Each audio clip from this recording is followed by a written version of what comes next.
All right, boys and girls, as we just introduced, without any further ado, we're going to get right down to it. This is a hilarious human being, as Bobby said, NASCAR wheel and modified tour driver. Timmy Solomito, what's going on, pal? What's up, guys? Thanks for having me on. I appreciate it. Of course. Thanks for giving us some of your time here. It looks like you're pounding some teas, so we're ready to rip. Oh, I absolutely. mean, sounds like you've done a lot of cool stuff. I know that for a fact you've done a lot of cool stuff. I've seen you in some TQ stuff, watched you in the modifieds, obviously. But tell us how this all starts, man. Who's Timmy Solomito? How do you end up with a steering wheel in your hand? Uh, well, you probably should have looked on a street stock roster first. No, I'm kidding. Um, no, my dad actually used to race over at Islip Speedway, which is actually one block from where I am right now. So my dad ran modifieds for quite some time. Didn't really have much of a budget, and then he retired, started us in go karts, and then I've been racing ever since. So it's kind of just been a family thing, and we're still out there trying to win some races, even though I haven't in a while. I respect that. I mean, same.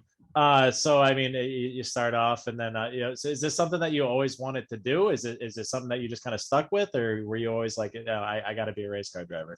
No, I've always been into the racing, So I started out go karts, obviously. So we used to go to Riverhead Raceway every Saturday night, and my oldest brother ran go karts, and we didn't really have a ton of money back then, so I went around to other modified drivers and sponsors that I knew had some coin, and basically knocked on doors to get my first sponsorship that bought my first go kart, and I've been doing it ever since. I wrestled in high school, played football and all that stuff. And actually stopped playing sports just to focus on racing.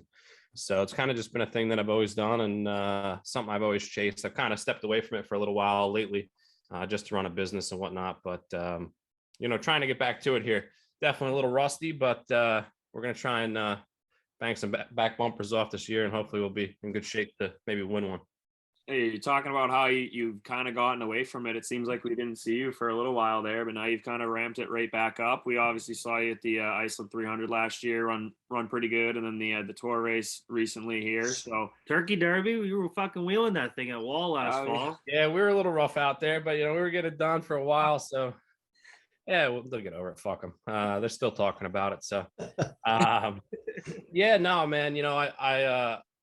I took a big shitter in a TQ at Allentown a couple years ago, and smacked my head on a concrete floor, and that kind of knocked me out for a little bit. No pun intended, So literally, yeah, literally took a fucking back seat. I was standing on the balance machine over at the doctor's office, going, I don't want to do this shit again. So took some time off, and then I started racing my own family car a little bit here and there, and took another big shitter at Thompson driver's side. I thought I was making good time getting out of the car, and the fucking EMT wakes me up. I'm like, we're doing good.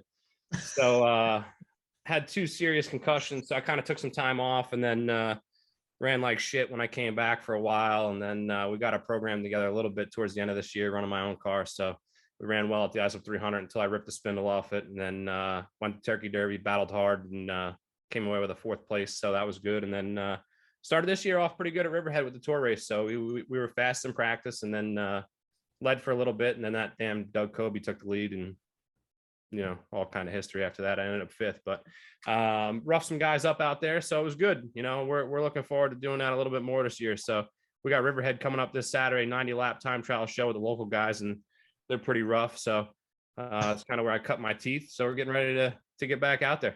Yeah, I hear that Doug Kobe fella's pretty all right at what he does, but yeah. He's fucking good. I mean. your year actually started a little bit earlier than that, because actually it was funny. I remember we saw you at Atlantic City, and I'm pretty sure I walked over to you at the bar, and you said you weren't gonna indoor race like ever again. Yep. And what do? We go to Syracuse, and you're strapped into a TQ. So yeah. how did that end up happening? I believe another friend of the program couldn't make it, and yeah. So gave that thing a pretty good ride. Freddie told me, wanted to give you a little bit of words of wisdom before you actually went out there for the race, and texted me and said to I don't know, something about fucking keeping your helmet on, or I don't know. Yeah. Don't break another fucking helmet, I think. Yeah, I think that's yeah. So when I got the two concussions, I broke two fucking helmets, So the big joke was, don't break your fucking helmet, I mean, it wasn't probably even a joke. All my friends were kind of pissed off that I said yes to racing it. I mean, I didn't even tell my parents, So I rebuilt that car after I barrel rolled it and took the big shitter and ended up in the hospital. I rebuilt that entire car because I planned on going to race it again, and my parents were like, "You're out of your fucking mind." So I ended up selling it to the Catalanos, and then I wasn't going to race indoors. Kept telling myself, "I'm not going to go. I'm not racing. I'm not running." And then I went to Atlantic City, had a few drinks at the bar, and they called me probably 2 weeks before Syracuse because Max couldn't make it, and I couldn't say no. I said yes right on the phone in about 10 seconds. So called my parents back and told them, "Hey, hope you guys are ready to go to Syracuse." So they weren't too impressed, but we made it out of there with no injuries and we ran all right. So that was good. Well, No, fuck right, them, man. right? Yeah, they got over it. Fuck them. They're young. Bill just. I tried to steal that ride from you. I met Caprera a couple weeks ago at Hudson. I raced against Maddie, and I say, "Oh, next time Tragic Shoes can't make it, give me a call." Yeah. Solomito kid. Yeah, I mean, I had kind of big shoes to fill because he'd been fast, but I mean, he wrecked in every heat race, and I don't know, he barrel rolled it a few times. So I mean, I guess I did all right. I kept the wheels on it. He flipped on prelim night at Allentown, and you won at prelim night at Syracuse. So That's right. I finished second, but the guy that won it, his tires were soft, so that we shit ended up taking the win. Solomito P1. That's all we care about.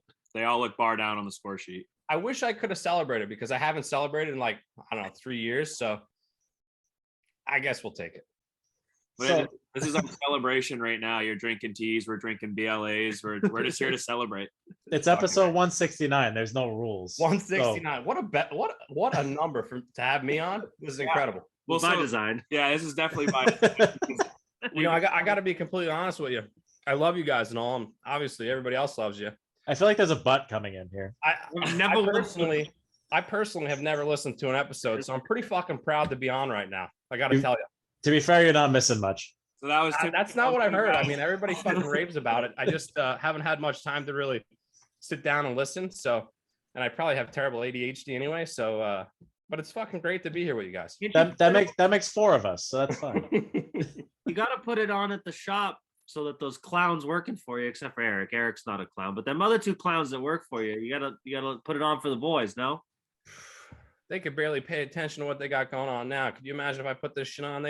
They'd never get anything done. I mentioned earlier that Natural Designs, the company that you own, is an equal opportunity employer. Yeah, the state should definitely pay me for a couple of employees that I got working for me, but you know, I try to be like a cool boss. You know, I'm fucking pretty lenient, but man, some days I smash chairs and fucking yell and scream. But was part of having a good time. Was part of knowing that you were going to be not, I guess not capable, but the head was on straight, hiring Tom the modified guy and being like, all right, I'm not as out to lunch as this guy is. I can probably go back TQ racing. Absolutely. You know, kind of fucking put me on the straight and narrow and said, you know, I'm not as fucked up as I thought I actually was. So yeah, you know, I mean, Tom kind of hired himself. I mean, most of the New England people know Tom the modified guy. I mean, he's a creature to our sport. We love him. I mean, you know, you just gotta admire the guy. But yeah, you know, he got fired or whatever it was from Nature's Bounty, which is like a vitamin store place that they like package vitamins and shit. And I don't know what happened, but he got canned. How do you fuck that up? It's pretty hard to fuck up, but I'm not sure he did. So he ended up knocking on my door, and I guess I was pretty desperate. So you know, he came down and was like, I'll just come check it out for the day. So we were busy, you know, he's fucking doing his thing. He's cleaning the bathroom, piling shirts up. I'm like, man, this guy might work out all right, you know? So the end of the day comes, I didn't think we were gonna, you know, he was looking for a job. He says, all right, I'll see you boys tomorrow. So I mean, I technically never really hired the guy. He just kind of fucking showed up. And then the end of the week comes and he hands me a fucking time card for like 40 hours. He's like, yeah, I you know, I mean, I had to pay the guy something, right? So I'm like, Tom, what do you think you're worth? He's like, well, I was getting paid $19.35 an hour at Nature's Bounty. I said, man, if you're looking for $19.35, there's the door over there. But you know, we wrangled him back in, and you know, he's all right. He's all right. Yeah. A creature is certainly the most accurate term I've heard 100%. For Tom the modified. Love the guy, but I've known him most of my life, but he's definitely a creature. He is. So kind of rolling back a little bit. You briefly discussed you banging your noodle off the wall at Thompson and at the indoor races there. And then you said you came back and you struggled. What was that process like after, scrambling your brains a little bit and then, coming back and driving a car? Was it completely different? Did you feel out to lunch, or did you do anything special to try and recover from that? Or did you just say, I mean, I had to go, well, first things first. So I barrel rolled the damn TQ car, and I don't know.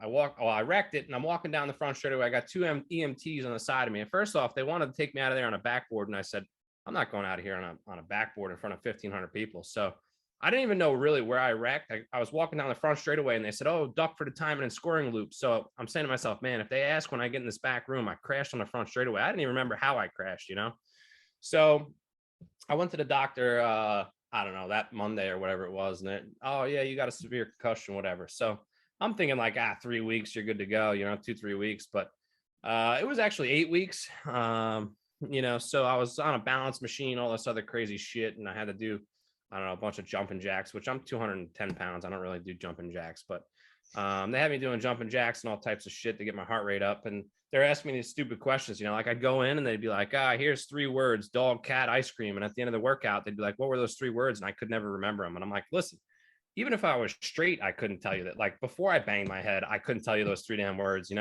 But by time I graduated, I call it graduated because, I did graduate. So I graduated 8 weeks later. I could tell them the 3 words after I was done working out. So that was cool. But no, I struggled. I drove for Flamingo Motorsports for, I don't know, 4 years, 5 years. We won, a good amount of tour races, 9 of them to be exact. But, when I came back to it, the game's changed a lot, man. I mean, these guys are on it, I mean, you're not going out there and you're not beating the 51 team and the 16 and the 07 and all them guys that are running up front every week. You're not going there conventional anymore. I mean, the sport's kind of taking a 180 and everything's at your fingertips. I mean, what do you mean by that? Like what specifically has changed from the time that you had to step away and you came back? A lot was set up. I mean, back in the day you could run conventionally and you could get the car somewhat close. And if you drove it good enough and, you didn't have any issues during the race, you had a good pit crew, you could get out front and lead laps and win races. And now, I mean, there's 10, 15 guys out there that could hit it right on the right night and be up front. And the problem is there's always a team or 2 that's going to hit it perfectly. So if you're out to lunch the littlest bit, you're done, So, when I got back in the car, it was definitely tougher than it's been, So just getting back into the rhythm of things and getting the speed that we needed to be up front. So, and they've changed a ton of stuff in the back of the cars with suspension. They went to long Panhard bars and upper links and shit like that. So we used to run torque arms in Troyer cars. So a lot of it was just, getting acclimated and these new style setups. So we're getting closer with the car that we have now. I mean, Riverhead Tour Race was probably the most competitive we've been. We were pretty fast at wall. We're going to try and go back out to Riverhead Saturday and see what we got. But, my head felt okay. I felt okay behind the wheel besides being a little bit chubbier, but it was just finding that speed. These guys are able to run these long distance races and not fall off as much. I mean, you've seen it at Jennerstown. I mean, 5 cars were fucking class of the field and everybody else shit the bed and we're hanging on by lap 20. I drove into turn 1 driving the Bowler 3 car. I was sideways on lap 1. I'm like, stick a fork in us, we're over, and now you don't get a lot of cautions. Back a couple of years ago, you used to get a bunch of cautions. You can come down pit road 3 or 4 times, make an adjustment. Now it's 2-3 yellows. You're going a lap down, So the game's changed quite a bit, and we're just trying to get back reacclimated to it and hopefully be back up front eventually. So talk about this past weekend though. Was that your first trip to Jennerstown? First off, and I guess second, how do you end up getting the call to drive that 3 car?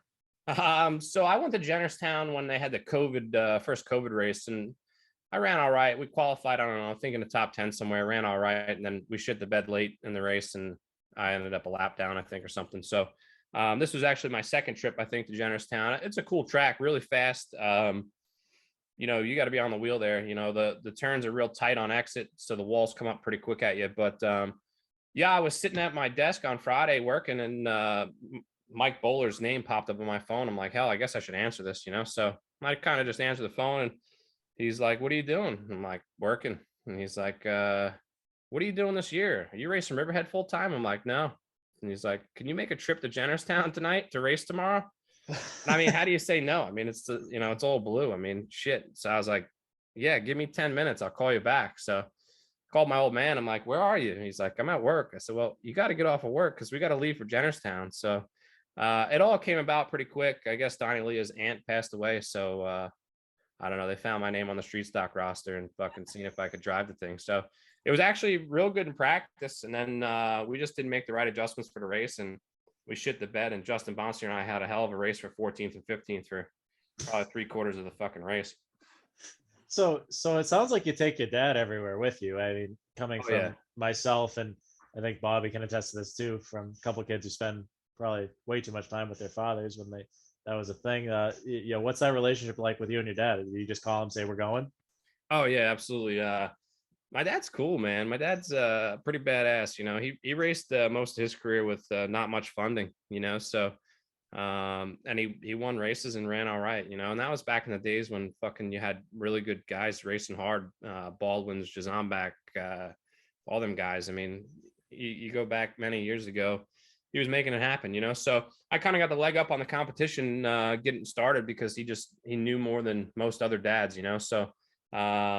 He goes everywhere with me though. I mean, even when we don't race, we go to watch races together. So we have a pretty tight relationship. I mean, he's got no problem telling me when I'm wrong, and I usually have no problem telling him when he's wrong. So it works out pretty well. And then I have 2 older brothers that raced as well. I mean, both of them have families now, and they kind of stepped away from racing. So I'm the last one still going out there. You know, I mean, they had families, and I'm still single, drinking twisted teas, having video chat with you guys. So I guess it's going all right. I got a couple race cars in the garage, so fuck it, right? Yeah, fuck them, right? I'm having a much better time now because I'm not the only single one on the podcast. Yeah, this is great. I'm having a great old time. Episode 169, because fuck them. Yeah, fuck them. Trying to tell my girlfriend I was quitting drinking after this weekend's not going well. It's only Tuesday. You're still good. A rough one. I like how so you get the call. You're like, give me 10 minutes. You call your dad, and then you ask the Snapchat group chat for their approval. Absolutely. That's where it's at, man. You know, I love them guys in the group chats, guys and gals. You know, so yeah, I was like, group chat. What do we do here? I mean, we ran like a bag of shit in the feature, which kind of sucked. But I still got to drive Old Blue, so. I've driven a lot of cool older cars. Like I raced the vintage car for Jazambak when they come out to Riverhead.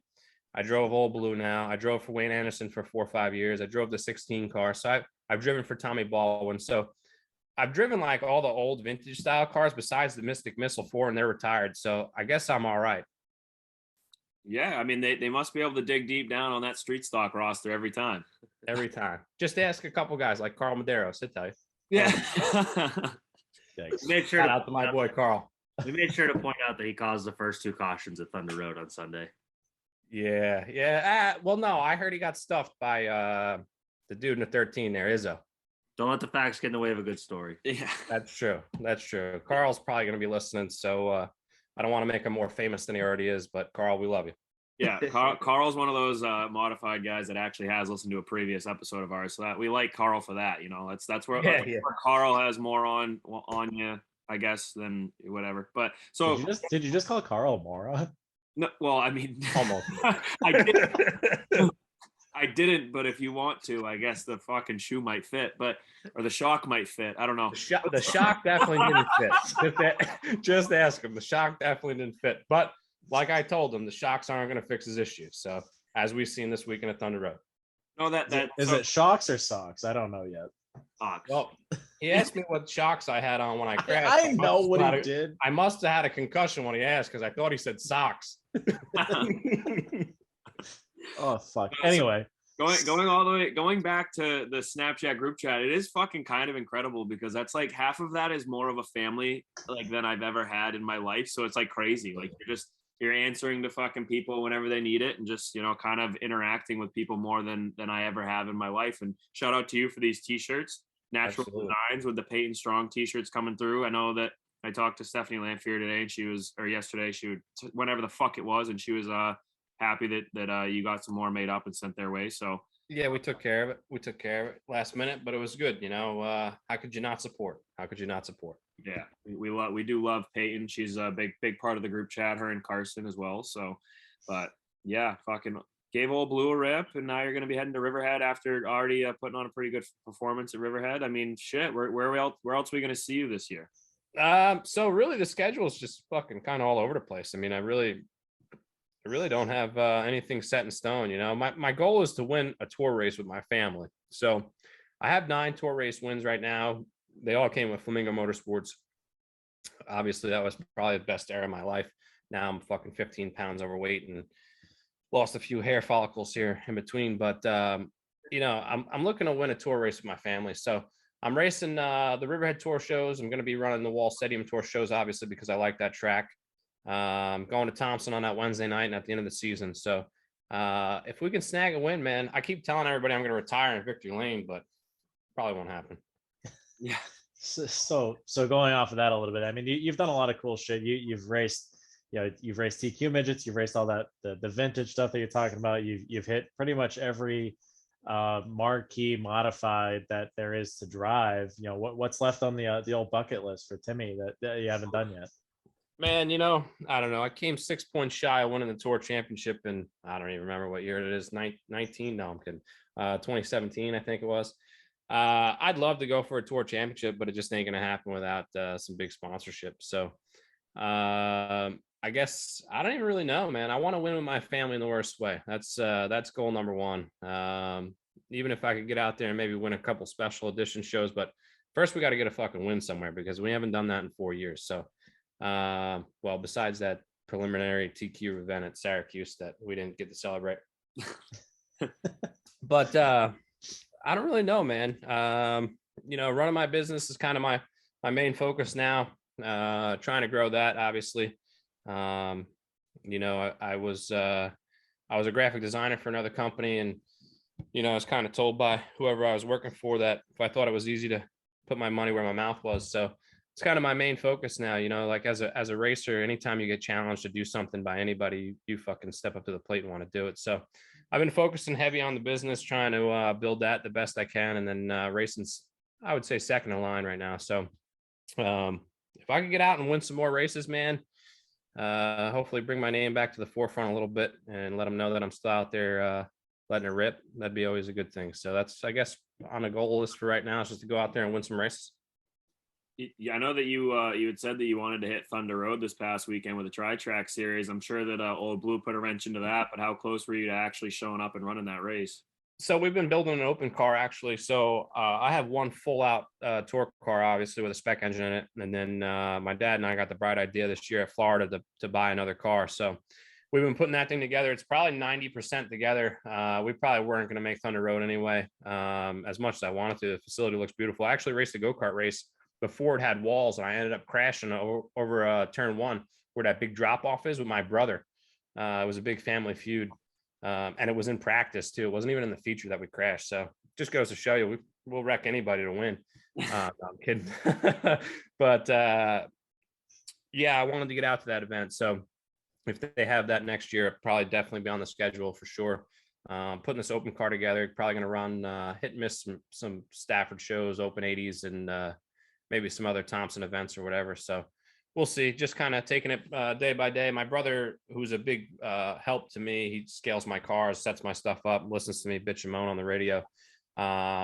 He moved to Rhode Island. So he lived here on Long Island for a while, and he moved up there, took over his family's, his in-laws' cesspool company. So missing a big part of my crew. So it's been tough, you know, between my business and now he's got his own business, between getting shit ready and whatnot. So my dad's, he's 64, still in the garage every day.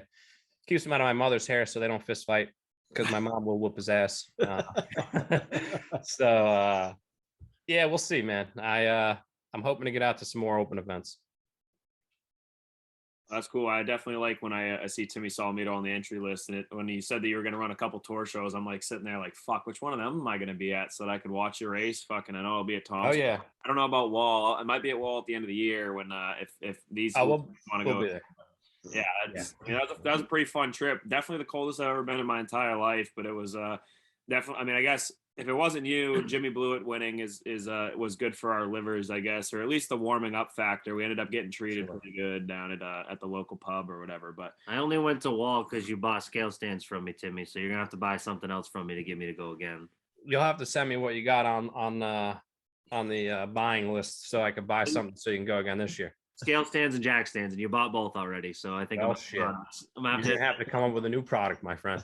Oh Yeah, so we'll probably be at Wall Stadium. I mean, the way I ran last year at Turkey Derby, I mean, how could I not go this year? You know, I mean, I don't know. We qualified third or fourth and inverted 8, and we drove that son of a bitch right to the front. And that's what I like. You know, when I drove for the 16, Eric Sanderson that owned it, he used to say to me, "I want to see my car going to the front at all costs. I don't give a shit what it is." So as long as we were going to the front, he said, keep running it to the front. So it's kind of always been the driver that I've been. I mean, one time I knocked the radiator out of it, and it was definitely leaking, and they didn't black flag me, but we were going to the front at Thompson. And I got back to third, and the yellow came out, and I said to him, "The water gauge is pinned. What do you want me to do?" And he says to me, "You're driving it to the front. Keep driving it to the front." And they didn't throw me off the racetrack, and I ended up finishing second at Rowan Pennock. But that's always kind of been the guy I've been. Just drive it to the front. That's a name I haven't heard in a while. Rowan Penning.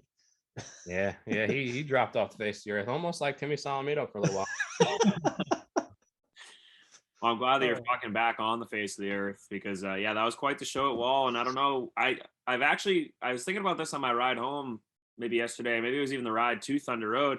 I don't know what the fuck happened to Angelo Balsito, but he finished on the podium at that race at Wall, the Turkey Derby, and then I just kind of assumed that he was going to be driving that 21 car more often in tri-track races, and I haven't seen his name on an entry list or nothing. So I seen that car for sale actually on Facebook Marketplace, and actually he did run very well. Me and him were banging bars on the front straightaway at Wall. He finished third, I think. Yeah, he finished on the podium, driver.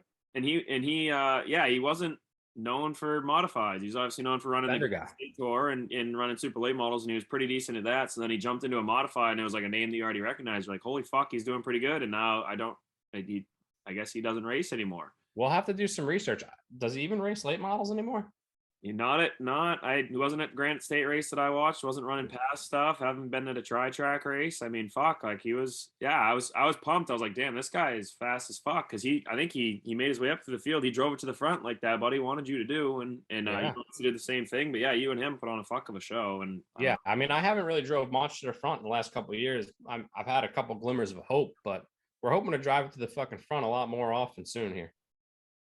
I mean, I feel like you're on a pretty good trajectory at that, you know, especially after taking like a good little chunk of time off and then coming back. I feel like you've been more strong than you were, you know, I feel like recently in recent memory, the last year or so, you've been more strong than absolutely than we've seen. So fucking excited. Yeah, man, we're just starting out for this year. So I'm hoping, I don't know, I've got 8 or 10 more on a schedule for right now. So if we can get out there and I don't know. My dad worked on a couple guys' cars over at Riverhead. He was a crew chief for a while, and me and the guy actually had a rivalry after my dad quit working for him and started doing our own stuff. And he used to say when he pulled in the parking lot at Riverhead that everybody was there to watch him win. He wouldn't tell everybody that, obviously, but he would think that in his head, you know? So back in my heyday, that's how I used to roll into events, man. I used to think, man, these guys are here to watch me put on a show. So I still think that. I mean, some nights I run 14th, but there's other nights, man, I'm out there wearing them out. So that's the plan. Hopefully get back out there, wear them out, and put on a good show for the fans. Yeah, we've definitely we saw you putting on shows at Riverhead and Wall, and I think that now, you know, you've gotten the business to the point where you're known, you're obviously busy, maybe looking for a new place, but now, and especially you got Tom the modified guy hired, so you could probably take a day off, maybe work on the car in the shop and absolutely. Yeah, absolutely. Nothing will get messed up at the shop. No, definitely. Them guys got it in line. I mean, you've seen today. I mean, them guys, they are on the thin and narrow. I feel like the building would burn down. Yeah, it'd be a good observation. I'd probably be looking for an insurance claim. 100%. For those that aren't in our Snapchat group is fucking pretty. It's the most. It's the best entertainment that you can get for free anywhere you can get entertainment. I might actually be able to start a reality TV show and make more money than printing T-shirts and graphics. We'll put it that way. Definitely. Most definitely. I mean, you just gotta just look at Tom's car when he comes to Stafford with the Dale 3s on it and the fence line films right on the door. I mean, the badge. If that doesn't tell you the story right there, I mean. So fucking Tom the modified guy has this Crown Vic. It's fucking the biggest pile of shit. Clearly he breaks every 2 days. Clearly a former cop car. Fucking, what'd you do? You sent him to like get slushies and shit, or like food? Yeah, he had a bad day. So somebody stole his ride over there at Stafford and was ripping donuts, I guess, in a parking lot. So I guess one of the roots banged on his door and basically told him to pack up and leave. And then he had to explain himself that it wasn't him, that somebody actually stole his cop car. So he rolls into work on Monday or Tuesday. I don't know. He doesn't show up often, but when he does, he's usually late. So he rolls into work and this guy looks like he lost his best fucking friend. I mean, moping around. I'm like, Tom, what's the matter? Somebody stole my cop car. And, you know, I just don't know. And the roots are pissed off and all this shit. So I'm like thinking all day, I mean, how could we cheer this guy up? I mean, it looks like he lost his best friend, you know? So I throw him in a pickup truck and I said to the boys, listen, I'm going to print some things up on the printer and I'm going to take them down to 7-Eleven, which is a convenience store. You know, they got like slush puppies and shit like that. So I'm like, Tom, get in the truck. We're going to take you down the road. So I told him, when I'm gone, you got to install these fence line film decals. I mean, they're the length of the door. They're 60-inch decals with a sick ass sheriff logo on the door. I said, you guys got to install this shit while I'm gone.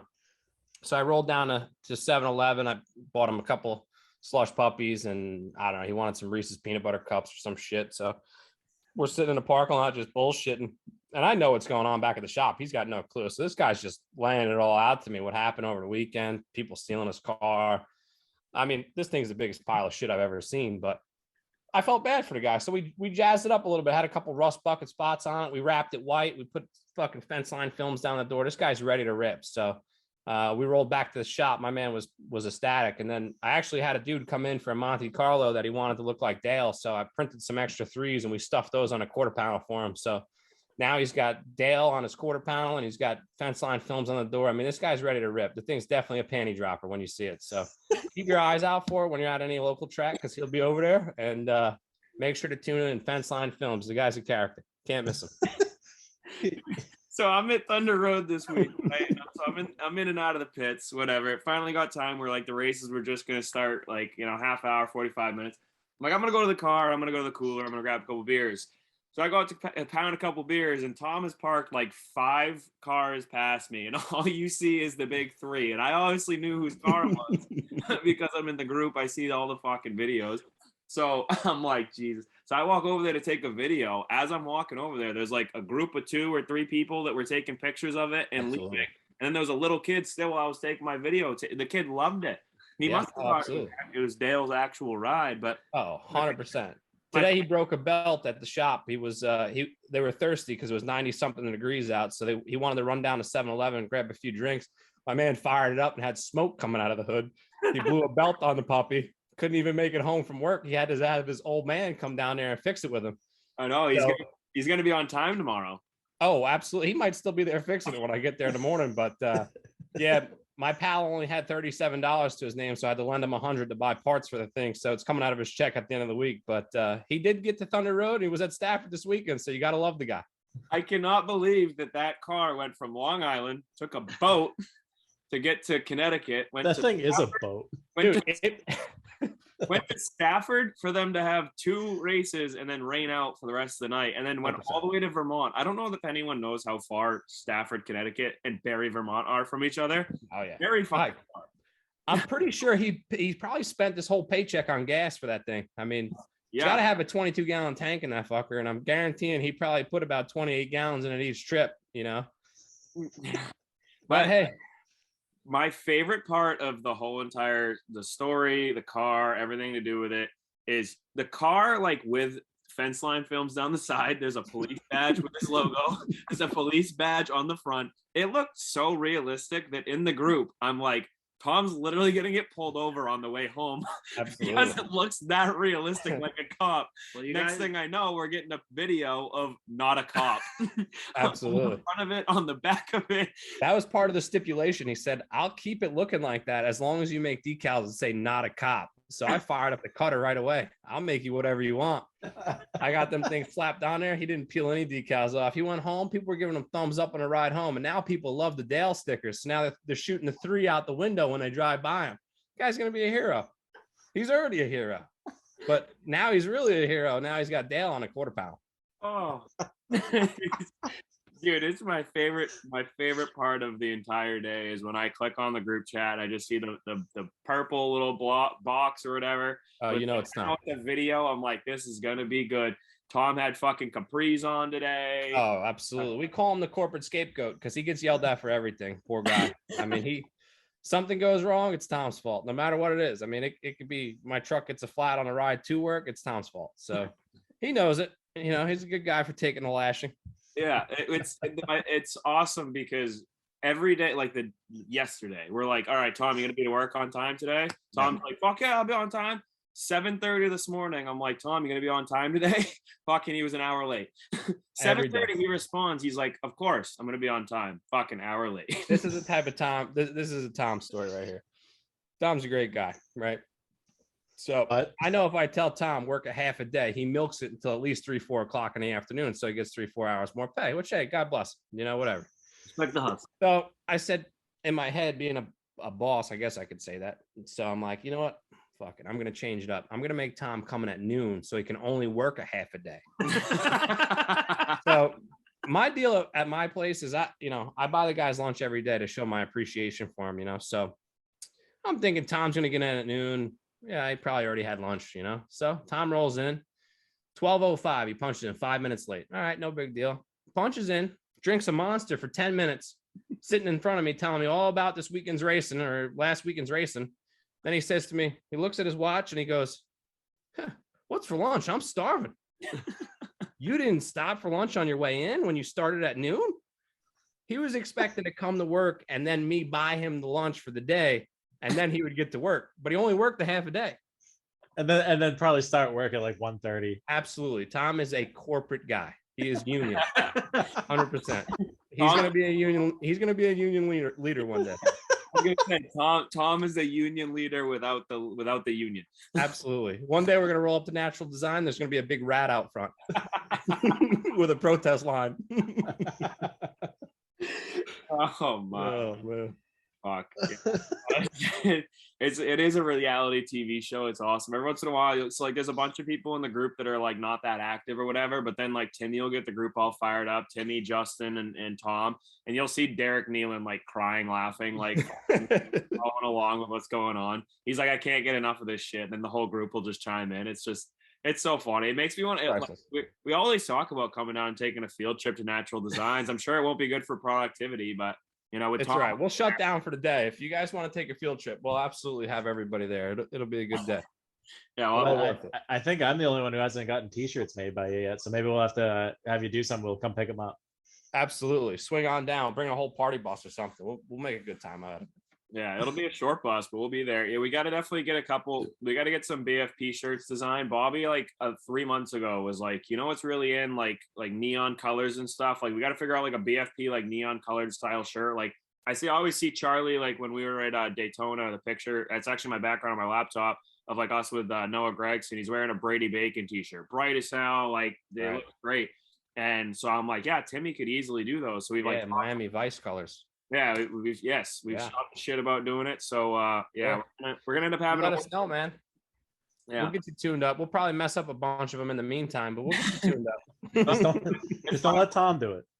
Yeah, no. Tom's good at mopping the floor, cleaning up, taking the garbage out. You know, we love him for it. But Tom doesn't touch the t-shirts. He does. He's a offloader of t-shirts, so he takes them off the machine and puts them on the belt dryer. But he definitely doesn't touch the money then.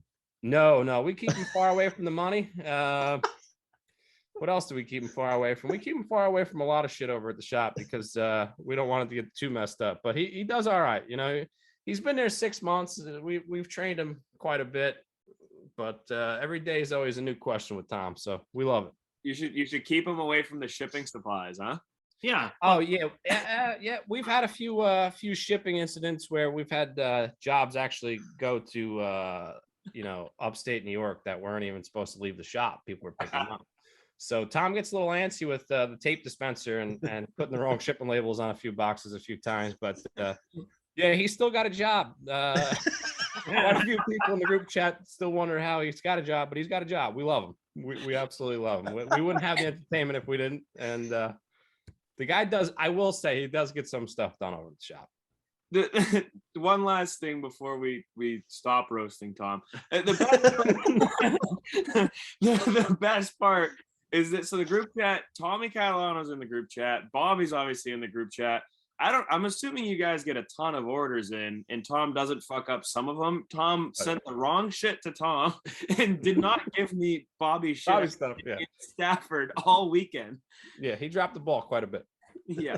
Yeah, no, he does get some things right. So yeah, we print usually, I don't know, could be anywhere between 1,000 to 2,000 shirts, usually almost a week if we stay consistent on it. So there definitely are orders that go out that are perfectly fine and customers love, obviously, but then there are a few that go out and they're not even supposed to be packaged up and going to that customer. So you know, it's all learning curve. You know, I said to the guys, man, we're going to expand. We're going to get into a bigger shop. We're going to try and do some things. And I said, Tom, you're definitely not going to be in charge of shipping.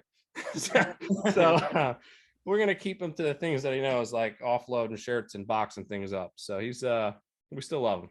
It's not the reason why they're going to a new shop. Obviously, they're going to a new shop because they have become more successful than now they can. You get it. But the new shop is, at least what Timmy was looking at, is closer to Tom's house. So maybe he will get there on time. It'll probably still be 10 minutes late, but you know, he won't hit as much traffic. You know, we've always got a new excuse every day. The alarm didn't go off on the phone. There was a ton of traffic. We hit every red light on the way in. The belt blew off his car. He got a flat tire. Actually, we sent them for lunch one day. I'll never forget this one. So we sent them out for lunch. We're like, Tom, you know, I'm like, what else can Tom do, man? You know, he can go pick up lunch for the day. So I'm like, Tom, drive down to the local deli, pick up lunch. It's already ordered. We ordered it on Grubhub. Can't be too hard. Just walk in, tell him the name, pick it up, come home. So Tom leaves the shop. Like 30 minutes goes by. I'm like, where the fuck did Tom go? So I'm like, Justin, call Tom, see where the hell he is. So he calls Tom. He's like, you'll never guess what happened. I'm like, here we go. So he goes to pick up the lunch, and he picks up the lunch and he puts it on the front seat of his car. And now Long Island's like famous for these iced teas. They're not alcoholic, but they're Long Island iced teas, non-alcoholic, that are like half pink lemonade, half lemonade, whatever. So he rolls back. Well, he's on the way back to the shop, and the guy gets a flat on the opposite side of the road and veers into his lane of traffic. Tom jams on the brakes, spits the iced teas all over his car. He's pulled over on the side of the road trying to clean up half the shit before he gets back to the shop. So it took him like 30 minutes to get back. So I thought it was all BS. You know, I'm like, he's lying to us. But actually, the carpet in his car was soaked with iced tea, and we didn't have drinks. So clearly he wasn't bullshitting. But Tom, and there wasn't, the next time I sent him to go pick up lunch at Burger King, there was a guy that fell on the sidewalk. He decided to pick the guy up and drive him home. So that took an hour. So the guy's got a big heart. You can't knock him. He's got a big, big heart. But yeah, you know, every company's got one. I don't know that they do. Tippin's machine certainly doesn't. Yeah. You know, I'm a good boss. You know, what can I say? Like I said, you're an equal opportunity employer. And absolutely, New York State loves me. Oh my God! Seriously. Yeah, it's only funny because I can picture all of it because I've met Tom and it makes sense. Yeah, the one at Burger King, I don't even think he made it to Burger King. He seen the guy take a big shitter on the sidewalk, bust his head open. He went and got paper towels or something, got the guy in his car. The guy didn't speak English. So Tom's like, where do you live? So the guy couldn't communicate with Tom. So he hands Tom his driver's license, and Tom drives him all the way home. Now, mind you, it takes an hour and a half for us to get our lunch. We're starving. We're literally starving at work. Like, where the fuck did Tom go? Yeah, he picked some guy up that took a big shitter on the sidewalk and drove him home. And I don't even know what he did with his bicycle. I would imagine maybe he put it in the back seat of his car, but the guy took a big shitter on the sidewalk. Tom rescued him, got him home, and he didn't even get a thank you because the guy couldn't speak English. Sounds like you got to print some ambulance decals for the car. Not an ambulance.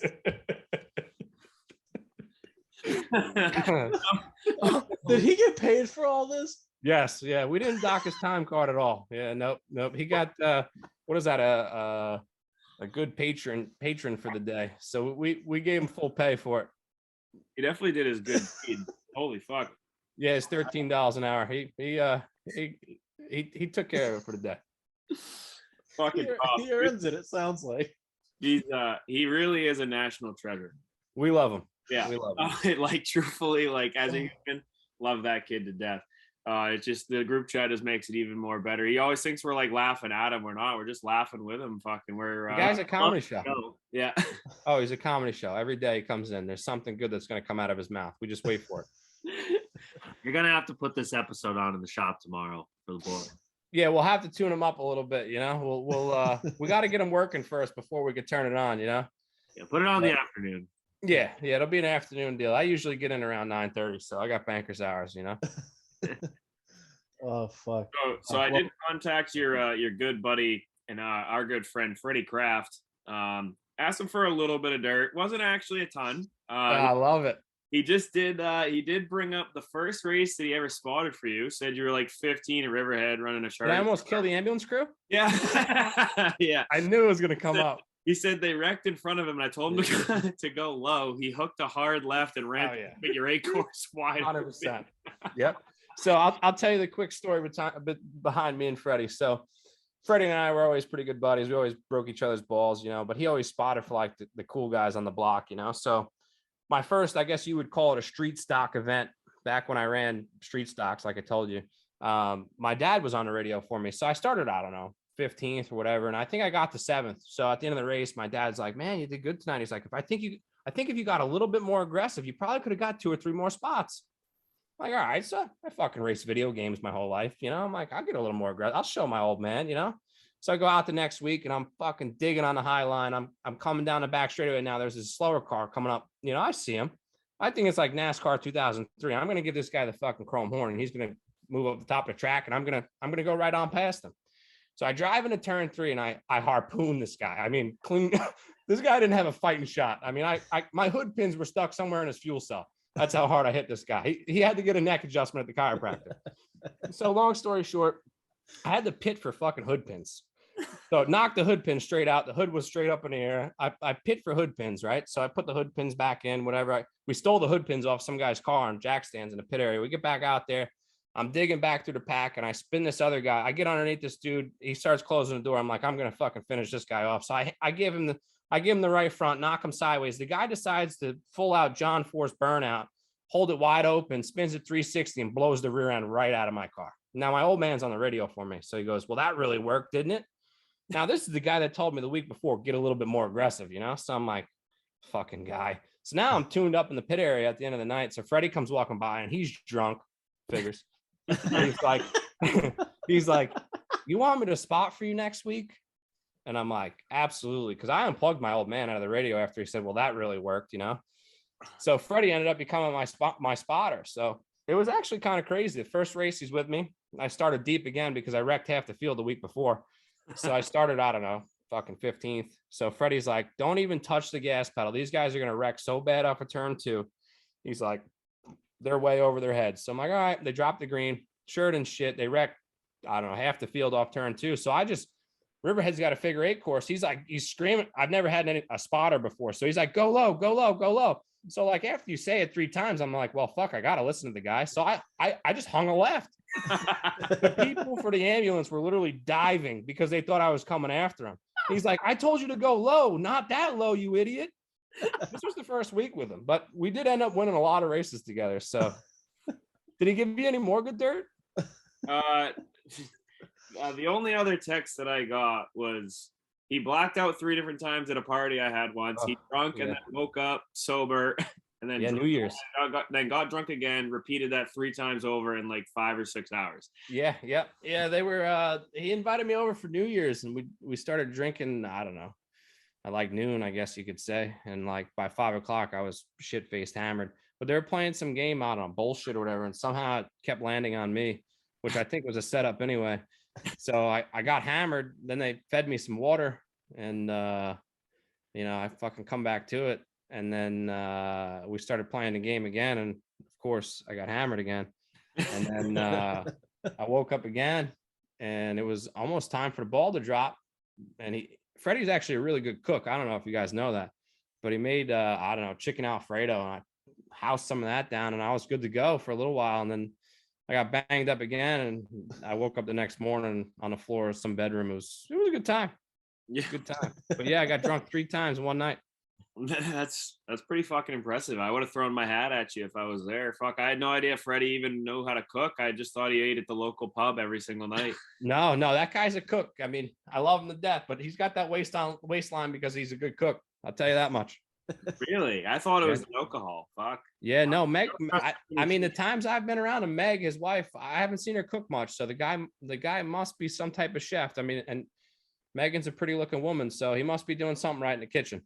Just a subtle shot at Charlie and I's mom. We started calling them mom and dad. So tough look for Ma there. She just took a subtle shot, ricochet.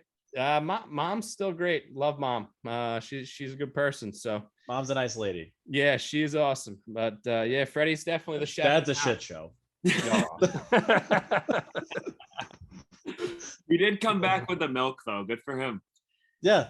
Came back with a pack of cigarettes and milk. I will forever blame Mom for the fact that I blew every car in the shop on the way down A1A back to Daytona from fucking Awesome. What even? It was the worst night of my life. Where were we? Beachside. Beachside. Yeah, we were at Beachside. Naturally, yeah, I forgot. I was halfway there. I woke up. Most of my nights, I wake up the next morning with like some video evidence of what happened, and I have to like reiterate. Go through like Snapchat. Yeah, you piece it together. Yeah, make sure I didn't post anything on Instagram. Yeah. Make sure that I didn't snap anybody. make sure that I didn't actually send a fucking ween pic to the group chat. That would definitely not go over too well. Definitely not. Yeah, that did happen one time. We won't name any names, but that was pretty fucking. I was like, oh, all right, man. As long as you were showing a long shock, not the short shock, you got. Yeah. Yeah, that was a long shock. Fuck, I think. Let me. I'm hoping that Bobby or Charlie have something else for you because I got to pull up some Patreon questions. I think we might have. Make sure that these guys get their moment. I was just the only thing I had to say was I remember the first time I ever met you. You probably don't even remember this, but it was Atlantic City, my first time. So probably 5 years ago at this point, Bob. Yeah, something like Like that. So, oh my god, yeah, we all were. Yeah, we were all just on the dance floor there. And Bobby's like, hey, this is Timmy. I was like, what's up, pal? And you did a cheers, and we wore all of our drink. Yeah, that sounds about right. Actually, I think I might. I probably don't remember that one, but yeah, I was. We're at the Wild West. We're at the Wild West. Yeah. Atlantic City's usually it's a good time, but a rough one, next morning. Only time we ever raced together, 2010. We were champ cart slinging motherfuckers. Yeah, you actually ran real good that week, and I didn't. I actually cracked the gas cap because the carburetor was broken on my shit box, and it needed some oxygen to flow to fuel. So I cracked the gas cap, thinking I was going to be sharp, and I actually dumped fuel all over my brother's go-kart, and he hit the fucking concrete fence. He didn't talk to me for, I'd say 3 to 4 days. I think we drove home in separate vehicles. So yeah, big wing step on that one. So you're the one that cost me the race. I just caught fucking Justin in traffic to take it over Yep. the lead, and then the fucking red flag come out. Yep. Yeah, I was one of the B main bandits that weekend. I started way out back of the pack and wrecked half the field. So pretty common occurrence. Yeah. Well, Nick Bechtel, I believe, he said, how'd you end up in the 3-car this past week? I think we already covered that one. So Corey Roussel, what is your least favorite track to drive on and why? Least favorite track's got to be New Hampshire Motor Speedway. I love to hate it. I love to hate that track. I've driven from 12th to the lead. I've run up front, swapped the lead with Ryan Newman, run really well. Somehow at the halfway break, I always seem to fuck it up and run like shit. I think my best finish there is 12th, but I've led, I don't know, probably 30 laps there. Had the steering wheel or the steering shaft actually fall off the rack running second. The year I lost the championship driving into turn 1. So New Hampshire Motor Speedway would probably be the biggest thorn in my side. And I love to drive on it, love the drafting, love the passing. I just can't seem to finish off what I start in the beginning of the race of running well. So Loudon not on your schedule this year? Absolutely not. I actually, it hasn't been on my schedule for a few years. I actually went there and practiced the car for Sam Ramu, however you say it, because he was, I don't know, playing college or some shit. So his old man asked me to come up there and practice the car. So I did. And I honestly didn't even want to drive up there to do that. So yeah, not on the schedule. That's a big wean step track for me. Tough. Well, Yep. good for you, as long as it's that fucking long, because I don't really step on my ween that often. Yeah, it's hard. Good friend of the program, Kristen Wilson Smith asked if said Chris Smith wants to know, does Timmy prefer short or long socks / shocks, and what is the difference? He is in the group chat, Chris Smith. So that would be Chris Smith. Yeah. So I definitely prefer short socks over long socks. Especially if you're wearing shorts, you got to have the short socks on. But shock absorbers, I like the long shocks. They ride a little bit smoother, especially if you take them infield trips like my boy Carl this weekend. So if you're mowing the lawn, you got to have the long shocks on it for the comfort of the ride. Jesus Christ. Tough episode for Carl and Tom today. I love it. And then Will Sweat. So when we post on Patreon, we always ask if they have questions for tonight's show. I posted that picture of you. You sent this in the group and I saved it. Yeah. That was back in my heyday. Yeah, it's a fucking phenomenal. I thought it was such a sick picture. Apparently, I was just like sitting at work, figured I needed to save it to my phone, and then I accidentally like went to go take one of those Snapchats with like the most recent picture behind you, and I sent a picture to like a handful of people with your fucking I won something I never have in my life. But Will Sweat just said, "Have you ever listened to an episode at half speed?" We already covered that because you haven't listened to one at full. Especially when you were talking about what you did while being rinsed, it's good stuff. So I think that's a question for us. I have never listened to a show at half speed, and I very rarely listen to our shows back in general because I fucking hate listening to myself talk. That being said, I might skip the first hour of this week's show and listen to the Timmy episode, the interview part, because fuck, I love Tom the Modified Guy and Carl. Great stories. Just gotta love it. It's gonna be a good one. I'm excited for people to listen to it. At least we asked you to come on, because we for sure had a guest many shows ago who asked us to come on. And we're like, okay. And then halfway through the episode, after telling us what we were doing wrong, admitted that he'd never listened to an episode. And we're all like, what the fuck? What the fuck is wrong with this guy? Can we call him out by name? Who the fuck is it? Do it, Bob. It was John Miller. Who's that? It was a guy, John Miller. He's a like social media guy for Hudson Speedway. Is that the guy that does like, "Hey mom, I'm okay"? Or whatever? Yeah. I've seen some of his shit on. We're all like, you were just telling us something that you didn't like that we did. Why are you shitting all over us? You never listened. Yeah, see, I've never listened, but I still fucking love you guys. I mean, you guys throw some banger parties. I don't know. I see fucking people dancing and shit all the time. So I'm like, fuck, them guys got to be pretty cool. I mean, I had to come on. I mean, I've never listened, but fuck, I'm gonna listen now. I mean, I got no choice. Yeah, and this is definitely one of the episodes that I'll listen back to. I only listen back to the ones that I think are our best work, because if I hear something that I think that we did wrong, I'm like, fuck, I can't believe people actually listen to this shit weekly. But no, yeah, you've been featured a few times on here. Like one of the hardest I ever laughed was when we had Ryan Flores on here, and we were told to make sure we ask him the advice he gave you for time trialing at Wall Stadium. And I don't even. Yeah. You know what the fucking advice was? You hear this bullshit? I go to Wall Stadium, and I'm fucking just a regular Riverhead guy, and I'm like, yeah, he's a Wall Stadium fucking guy. I'm like, man, you got any tips for qualifying? And he's like, yeah, fucking get back around the start finish line as fast as you fucking can. I'm like, you fucking kidding me? Like I've driven, like I drove a car for Ed Whalen one time, and Ted Christopher was my teammate, and they had like a bunch of problems earlier in the year. They were like fighting with one another, whatever. And I was just fucking 17-year-old Timmy. So I reached out to the dude, Ed Whalen, that owned the cars. And I'm like, man, if I could get my feet in this thing, I don't know, let's give it a shot. So I wrote to the guy. I'm like, dude, if I could drive one of your cars, like we'll go have some fun. You probably don't even know who the fuck I am, but I want to go racing and have some fun. So I go to Thompson and I ran my own car, and I ran all right in the Southern race. I finished like 7th or whatever. So the guy calls me on Monday. I'm eating at the pizzeria, figures eating pizza. And the dude calls me. So I answer, and he's like, hey, if you want to fucking drive for me, you'd be teammates with Ted, whatever. So I go to Thompson. So right before time trials, they're like, man, go over and ask Ted Christopher some tips for qualifying. So now he wasn't even happy that I was there being his teammate that weekend, because I was in the backup car, So I go over, I'm like, hey man, you got any tips for time trial? And he's like, I qualified before you. I'm like, yeah, you go out before me. He's like, yeah, just listen to me haul off into turn 1. He goes, your asshole's gonna pucker before mine. And he turns around and walks away just like that.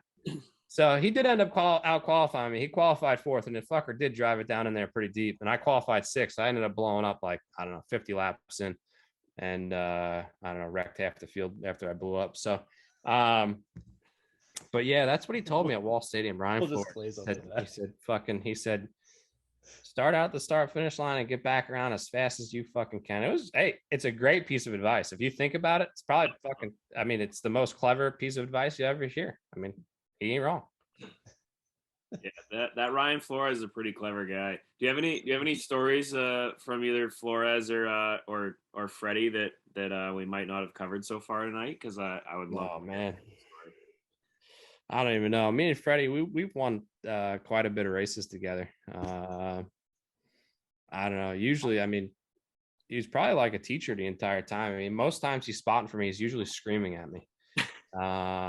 But there was this one time that me and Jimmy Blewett got into a pissing match. And I went down to Wall Stadium to race SK car. And the one piece of advice Freddie gave me was don't get into a pissing match with Jimmy. So I get down there, I'm driving his car, and I don't know. Andrew Krause lost the cylinder, but he was leading the race and he was blocking like a sumbitch. And Blewett was pounding him every corner. I ended up getting to the inside of Blewett. We made contact, and I peeled Blewett's left front wheel off. So I don't know. I went on to finish second. Blewett was in the infield, and the fucking crowd went nuts at Wall Stadium because I don't know. They love Jimmy, but they hate him at the same. I don't know. It's a weird fucking thing. So I don't know. The crowd goes nuts. I ended up finishing second or whatever. Jimmy was upset. So we go to Turkey Derby, and I don't know. Jimmy was saying, I'm gonna wreck him. I'm gonna wreck him. I'm gonna wreck him. Blah blah blah. So Freddie's like, talks him out of it. You ain't gonna wreck him, whatever. So I ended up qualifying third and running, I don't know, top 5. So it was like lap 90. I had fucking burned the right rear tire off. So Jimmy was the next car behind me. So I'm like, he was all over me. So I'm like, just pull over, let him go, and just file in behind him. So Jimmy decided that he wasn't gonna just drive by me like Jimmy. He wanted to stuff me in the fence. So he ended up destroying me off turn 4. And then we were in Freddie's wedding like the week after. So it was pretty excellent, actually. We went down, we got hammered at the pre-ceremony thing, and I charged every drink that I possibly could to Jimmy Blewett's tab. So the waiter would come over and be like, you have a tab open? And I'm like, yeah, Jimmy Blewett. Oh, all right. Yeah, no problem. And they just, I don't know. I think we racked up like a $450 bill on Jimmy Blewett. And the lady comes over, and he had only had like 2 beers and a glass of water. So the lady comes over with like a $450 check. And he's like, what? Who charged all this shit? So I just started laughing. And I was like, well, don't wreck me next time. So we just kind of laughed it off. And then he walked out in front of me in the ceremony for Freddie's thing. And the big joke was like, I didn't mean to stuff you in the fence. I just wanted to rough you up. And so when he walked down the aisle, and I said, listen, I'm just going to give you a slight shove out in the aisle. I don't want you to trip and fall. I just want you to get out there a little bit faster. So we kind of laughed it off. Actually, we're real good friends now. So that was probably one story. And then the other one, I went to Bowman Gray Stadium, and Freddie's big with racing electronics, and Kevin Hughes owns Bobby Mesmer's car. So I'm going down for Bristol. I was doing work with Gale 4 Suspensions and Bubba Gale, and they had a home built modified. They wanted me to race at Bowman Gray. So same thing. I get the text message from Freddie. He goes, if you rough anybody up at Bowman Gray Stadium, make sure it's not the RE number 14 car for Bobby Mesmer. I'm like, all right, easy enough. I mean, there's 28 other guys out there I could rough up, right? So it was a dual feature that night. I'll never forget it. So I don't know. I qualified 13th or some shit. So I'm coming through the pack, doing all right. And I get to Bobby Mesmer. I get clearly under him down the back straightaway. My man hangs a left-hand turn like I wasn't even there. So we banged Nerf bars all the way down the back straightaway. We got into turn 3. I gave him, tasted the front bumper and went on with the feature, whatever. So they had a set. So I ended up crashing later on in the race. So I come in, they end up ripping the nose off and shit. I go out in the second 50. And now I'm coming back through the pack, and I get back to Bobby Mesmer again. I get back underneath him off of turn 2 down the back straightaway at Bowman Gray. And Bobby hangs a left again like I wasn't even there. So I backed off early. I let him have the spot, and I drove down in a turn 3 like he was never even there. Cleaned him right out. I mean, my front bumper was pointed straight at the sky. Spin him around. I mean, fucking knock him all types of sideways. Finish the race. I don't even get changed out of my clothes, and I got a text message from Freddie. The one car I told you not to rough up, and you fucking wrecked him. So long story short, I had a Bobby Mesmer shirt actually packed in my bag. So I wore Bobby's shirt the rest of the weekend. And needless to say, Bobby was still going for chiropractic adjustments as of last year from last time I heard from his car owner. But yeah, he told me the only car you don't get into a piston match with was Bobby Mesmer's. And I sure definitely got into a piston match with Bobby Mesmer. So yeah, we don't really talk about the moments too much anymore. Well, that's what this radio show is for. I'm sure that since you've never listened, that you didn't know that. But yeah, we don't give a shit about your successes or your wins. We No, fuck that. The fucked up stuff that makes people laugh. Absolutely, that's the only way to live, man. You got to be able to laugh about it. If you can't live your life in irony, then what's the point, right? Absolutely. Tom and Tom, the modified guy, lives his life fully in irony. So every day, every day. He'll probably be late tomorrow. We'll keep the show updated. Guaranteed, he's gonna sleep in the parking lot because he blew that belt off, and he's still gonna be late. You should have seen the look on his face when the smoke was coming out of the hood today. It was awesome. The thing was squealing like a pig too. We're like, yeah, it won't be long until she's smoking. My man didn't even get out of the parking lot. Blew the belt right off her. I can't wait to tune into episode fucking 85 tomorrow. It's gonna be great. So I think we've covered quite a bit here for sure.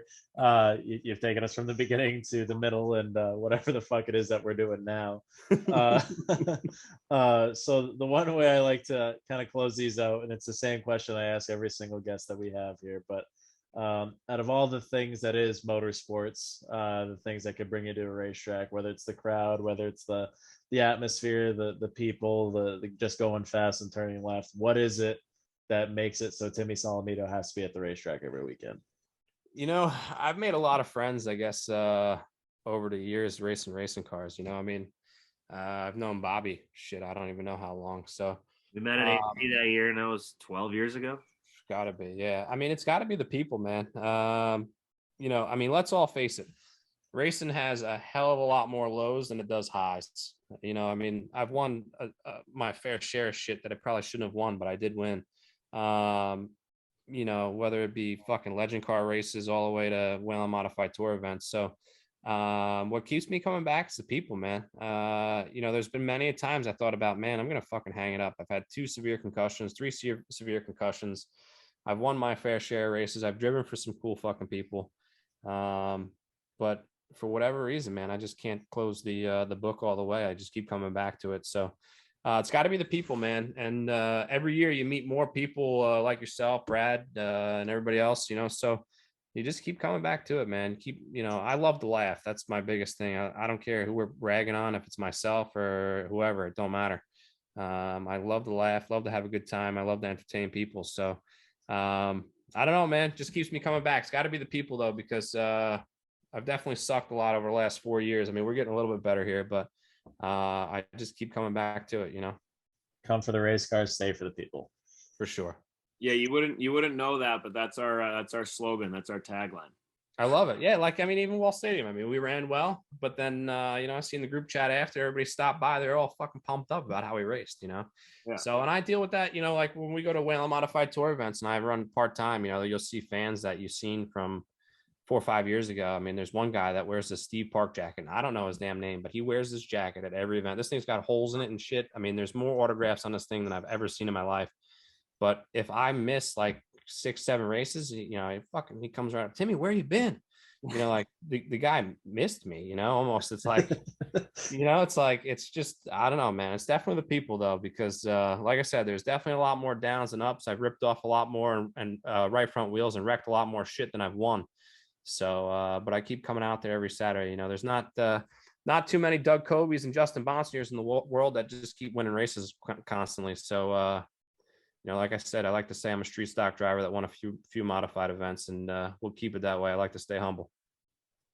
Well, I think I appreciate that. I think the boys appreciate that too. So, yeah, thank you for giving us some time here tonight. I think this has been a hell of an episode. 169, fittingly, Timmy Solomito. I'm gonna have to hit you up, get some t-shirts. Absolutely, man. Thanks for having me on, guys. Appreciate it. Yeah, it's been a long time coming. Definitely won't be the last. Absolutely. We'll be back soon. All right, buddy. We'll see you later. Be good, guys. Thank you. Race car. Here we go, race car.